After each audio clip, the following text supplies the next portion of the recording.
One thing I've been learning is that everybody's perspective on everything is different, especially talking to Gen Zers.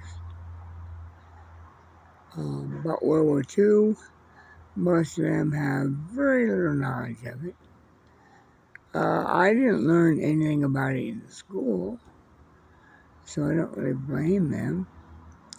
But from talking to my family and then watching documentaries after college is where I've learned most of my stuff. And a brief lowdown of my familiarity is that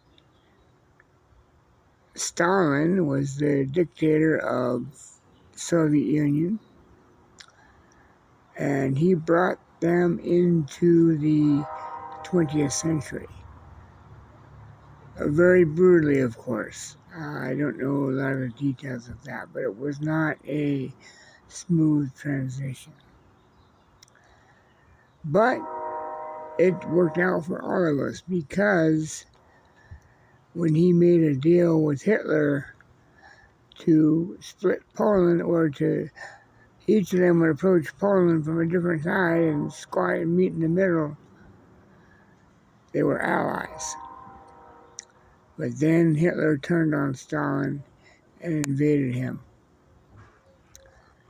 And which, in my opinion, Hitler was not a stupid man, but this was a stupid move. Anybody invading Russia, anytime in history, invaded during winter time, which of course wasn't the original plan, but that's how it turned out. And of course there's documentaries about that. But the Russians had a lot of tanks that Hitler didn't know anything about, which really helped in their defense. And Russia became our ally, of course, because we all had Hitler to fight. So we supplied their soldiers with food, clothing. I don't know about weapons, but perhaps, but mostly logistical support.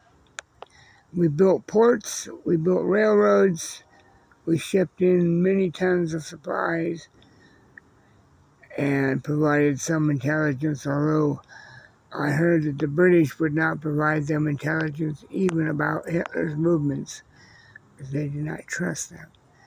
Even though the more of Hitler's guys they took care of would mean the fewer that we would have to take care of later on. At least 5 Soviet soldiers died for every one of ours.